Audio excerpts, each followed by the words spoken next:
भिवानी में मिले जले नर कंकालों का मामला गरमाया। विहिप व बजरंग दल ने किया प्रदर्शन। नमस्कार, मैं हूं आपके साथ सोनल और आप देख रहे हैं एमएनएस न्यूज नेटवर्क। तो आइए ये खबर जानते हैं विस्तार से। जिले के बारवास गांव में बोलेरो गाड़ी में 2 जले शव मिलने का मामला अब राजनीतिक रंग लेता जा रहा है। इस मामले में राजस्थान पुलिस ने गौ तस्करी रोकने वाले बजरंग दल कार्यकर्ताओं को नामजद किया है। वहीं बजरंग दल व विश्व हिंदू परिषद कार्यकर्ता बगैर जांच के बजरंग दल कार्यकर्ताओं के खिलाफ मामला दर्ज करने पर विरोध जता रहे हैं। इसके विरोध में शनिवार को बजरंग दल व विश्व हिंदू परिषद कार्यकर्ता राजस्थान की गहलोत सरकार के खिलाफ नारेबाजी की और राष्ट्रपति को संबोधित एक ज्ञापन किया। शनिवार को स्थानीय विश्व हिंदू परिषद और बजरंग दल के तमाम कार्यकर्ताओं ने लघु सचिवालय पर प्रदर्शन कर राष्ट्रपति के नाम संबोधित एक ज्ञापन किया है। ज्ञापन में गहलोत सरकार से माफी मांगने और बजरंग दल कार्यकर्ताओं पर झूठे आरोपों को वापस लेने की मांग की है। इस मौके पर विश्व हिंदू परिषद के जिला अध्यक्ष प्रदीप बंसल व विभाग मंत्री वरुण बजरंगी ने कहा कि भिवानी के बारवास गांव में 2 जले हुए शव मिले हैं। इन्हें राजस्थान की भरतपुर पुलिस जुनैद व नासिर बता रही है, जो गौतस्कर के थे तथा इनको जलाकर मारने का आरोप हरियाणा के बजरंग दल कार्यकर्ताओं पर लगाकर नामजद किया है।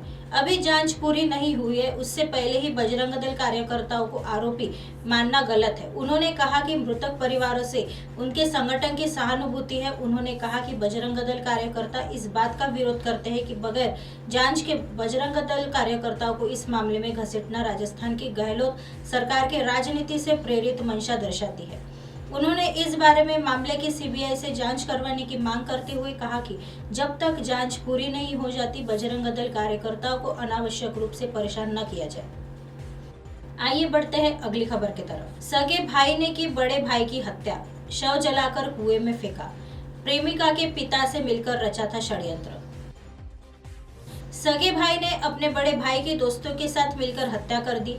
भाई की प्रेमिका के पिता के साथ मिलकर षड्यंत्र रचा। इसके बाद हरिद्वार से आकर अपने 2 दोस्तों के साथ मिलकर भाई की हत्या की। इसके बाद उसका शव जलाया और गांव के बाहर कुएं में उसका शव फेंक दिया।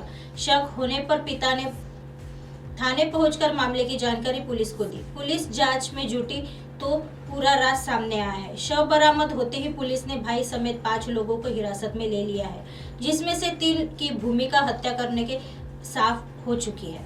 बेलसी थाना क्षेत्र के गांव खैरी के बस स्टैंड के पास रहने वाले प्रियांश समेत कुल 3 भाई है। प्रियांश सबसे बड़ा है, हर्ष दूसरे नंबर का है।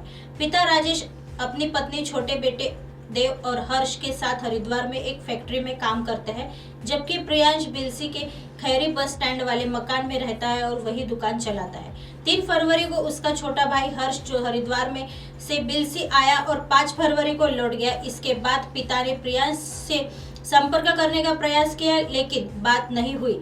शक होने पर बेटे हर्ष से पूछा तो उसने बताया कि सब ठीक था। प्रियांश से अब तक संपर्क न होने पर राजेश कुमार को शक हुआ तो वह थाना बेलसी पहुंचे।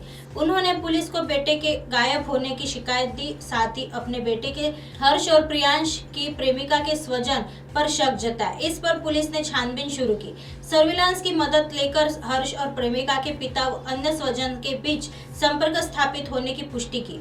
पुलिस ने सबसे पहले हर्ष को हिरासत में लेकर पूछताछ की तो वह पुलिस को गुमराह कर रहा था। सख्ती करने पर बताया उन सभी ने शराब पी थी, जिसमें विवाद हो गया था। इसी दौरान प्रियांश गिरकर मर गया। इसके बाद उसने अपने 2 दोस्त देवांश मराठा और उदय की मदद से उसका शव गंगा में फेंक दिया। पुलिस ने वहां तलाश किया तो वह शव नहीं मिला। फिर सख्ती से पूछताछ हुई तो उसने बताया कि हत्या करने के बाद उन तीनों ने शव को पेट्रोल डालकर जला दिया था, लेकिन पूरी तरह से न जलने पर एक कंबल में लपेट में गांव के बाहरी हिस्से में स्थित कुएं में फेंक दिया। शनिवार देर शाम करीब 8:30 बजे पुलिस खैरी गांव पहुंची और शव को कुएं से बरामद किया, जो बुरी तरह से सड़ चुका था। शव को पोस्टमार्टम के लिए भेज दिया गया है। मृतक प्रियांश के पिता की ओर से देर रात तक तहरीर नहीं दी गई थी। इसके चलते ही पुलिस आगे की कार्रवाई कर रही है।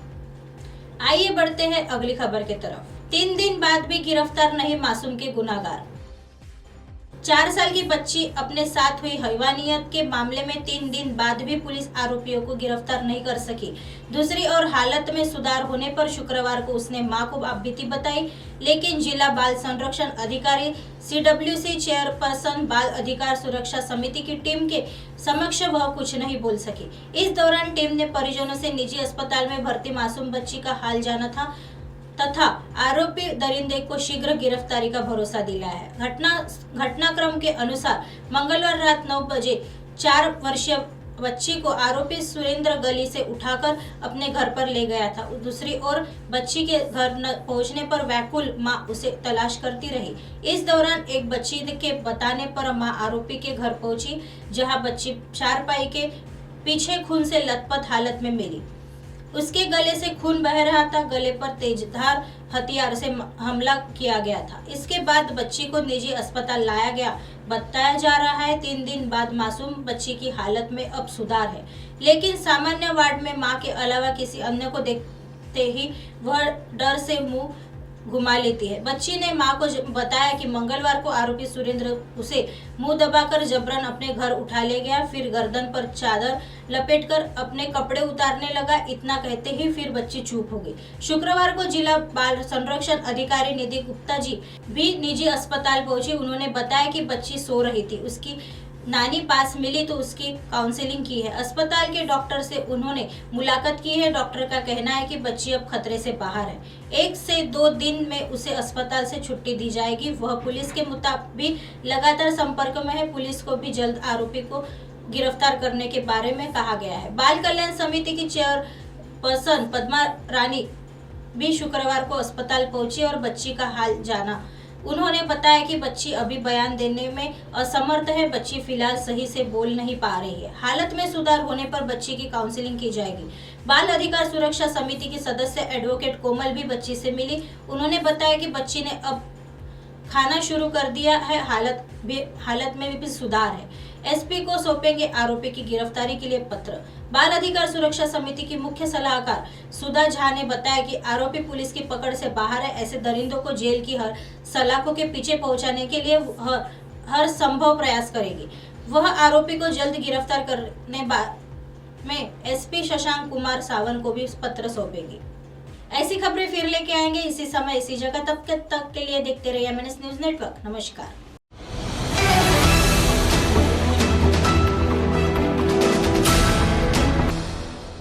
ये है MNS न्यूज नेटवर्क और आप देख रहे हैं MNS न्यूज।